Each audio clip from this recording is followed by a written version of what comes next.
Halo teman-teman semua, pada materi sebelumnya kita sudah membahas tentang basic ya yang harus seorang UX designer pahami, yaitu auto layout gitu.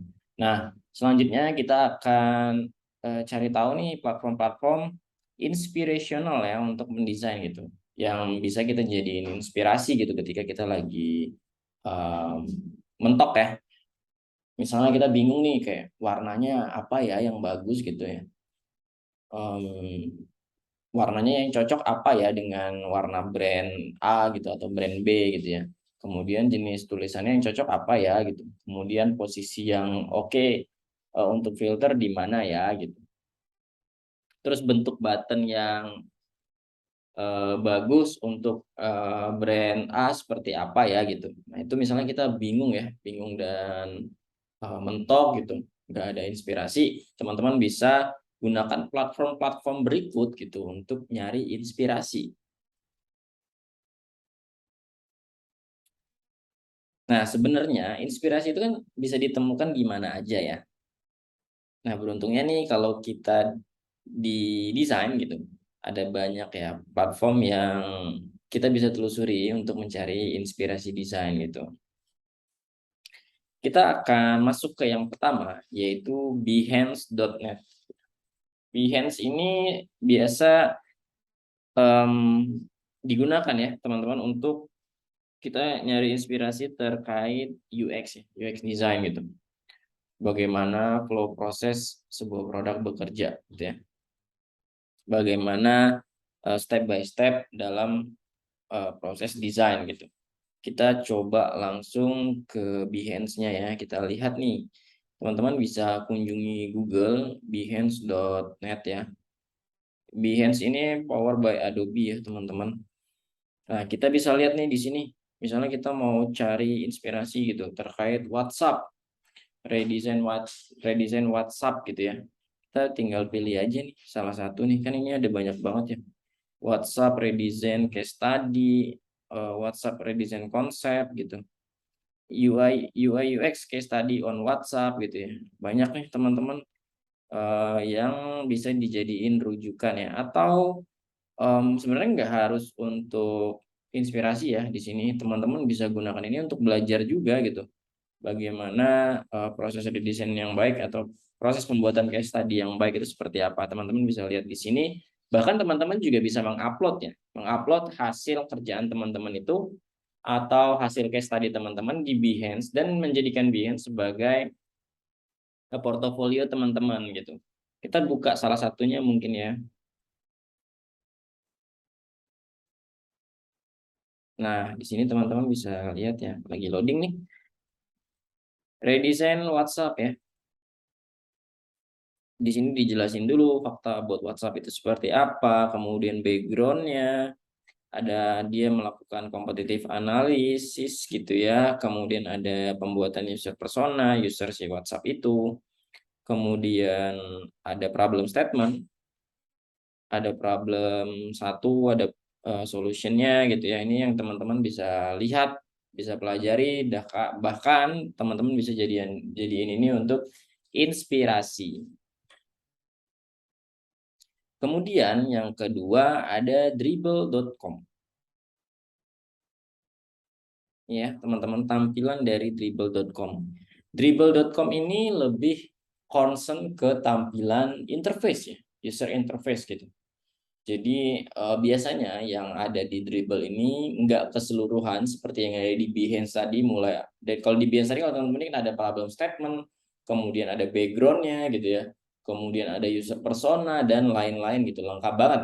Nah, di Dribble biasanya teman-teman UI UX itu pada nguploadin di Dribble itu cuma satu page, dua page, bahkan tiga page ya, nggak terlalu banyak gitu. Kita lihat aja langsung ke websitenya ya, Dribble. Nah, misalnya kita di sini klik employee list kategori gitu ya.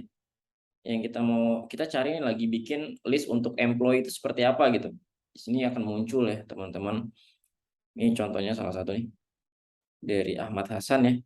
Nih, employee list nih, ada office and location, ada employee gitu ya. Teman-teman bisa lihat di sini kalau butuh inspirasi dan wah ini kayaknya cocok nih sama desainku gitu. teman-teman bisa lihat gitu, terus bisa teman-teman kembangkan ketika teman-teman ngedesain gitu. Ada banyak ya teman-teman, ada yang dalam bentuk desktop ataupun mobile juga nih, mobile nih. Kita lihat salah satu contohnya.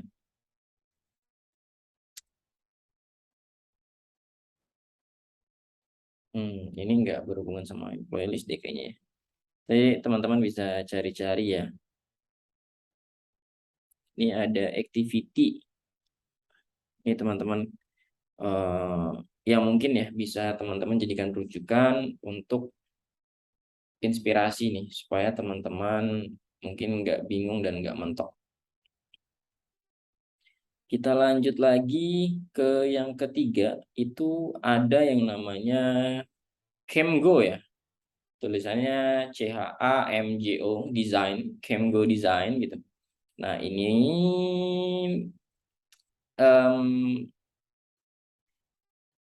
dia menyediakan ya seluruh screen dari beberapa aplikasi populer gitu yang ada di Indonesia gitu. Kemudian kalau nggak salah di Asia Tenggara ya, kalau nggak salah ya. Kita coba lihat aja langsung nih ke websitenya teman-teman. Di sini ada Kimgo Design. Nah, teman-teman, di sini ada kategori ya. Teman-teman bisa pilih. Kemudian ada yang akan coming soon nih di kuartal 3, ada Halodoc, Agoda, Rakuten sama Zomato.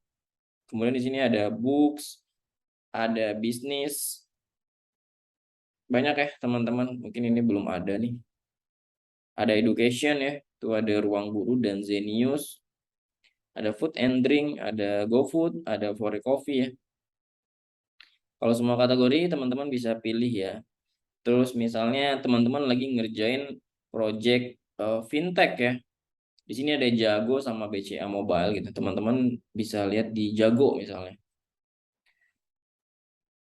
Nah, teman-teman nggak perlu ngebuka screen di handphone teman-teman ya, harus download Jagonya dulu gitu, harus login, harus sign up sebagai usernya Jago gitu. Padahal teman-teman cuma pengen tahu aja flow Jago itu seperti apa. Teman-teman bisa lihat di Camgo. Di sini lengkap nih, mulai dari proses registrasinya sampai menu-menu yang ada ya, menu-menu yang ada di dalam Jago Design gitu, Jago Apps gitu ya. Ini lengkap banget teman-teman. Teman-teman butuh di part mana, misalnya di profile ya. Kalau di fintech tuh profilnya seperti apa sih gitu. Teman-teman bisa lihat di tampilan profilnya gitu. Kemudian notifikasi di fintech itu seperti apa, teman-teman bisa lihat ya di sini gitu. Jadi ini bisa banget teman-teman dijadikan rujukan untuk inspirasi teman-teman ketika lagi mentok ya, atau ada blocker terkait desain yang teman-teman lagi kerjakan. Jadi teman-teman bisa cari aja yang relate ya. Kan banyak nih, nggak hanya fintech ya. Ada education, ada marketplace, nih ada Tokopedia, kemudian ada musik platform, ada Bukalapak juga, ada Peduli Lindungi gitu ya. Ada My Telkomsel, kita bisa banyak banget teman-teman yang bisa teman-teman jadikan rujukan gitu.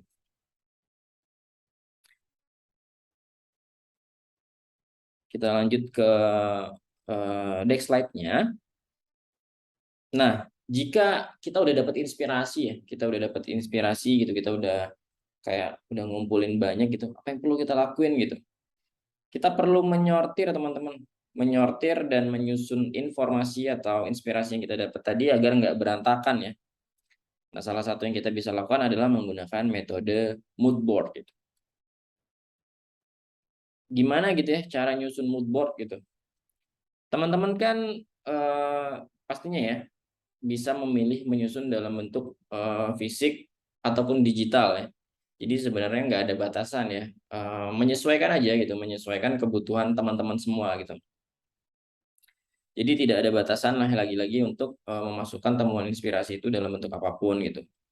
Misalnya teman-teman menemukan foto, video, musik, font dan sebagainya, ya dimasukin aja gitu. Yang penting hal tersebut mampu mewakili dan menyalakan percikan kreatif dalam diri teman-teman.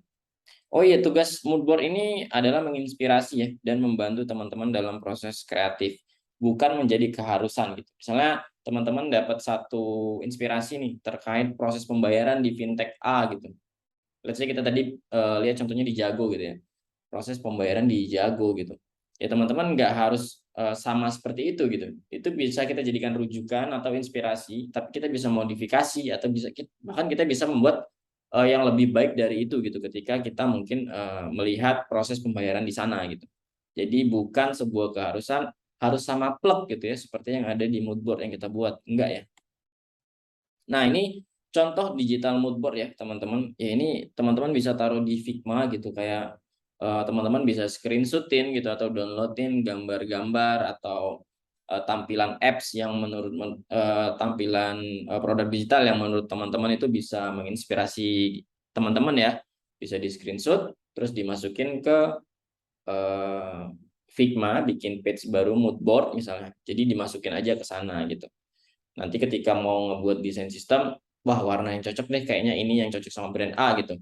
Ya udah teman-teman lihat di mood board-nya, langsung eksekusi aja gitu ya. Penting banget nih mood board untuk dikumpulin di Figma ya, di dalam satu tahapan proses mendesain gitu. Kemudian contoh mood board dalam bentuk fisik ya. Ini bisa kita tempel-tempel di dinding ya teman-teman. Jadi ketika kita butuh inspirasi, kita lihat itu ke dinding gitu. Nah, itu aja teman-teman untuk materi kali ini ya. Semoga bisa dipahami. Terima kasih.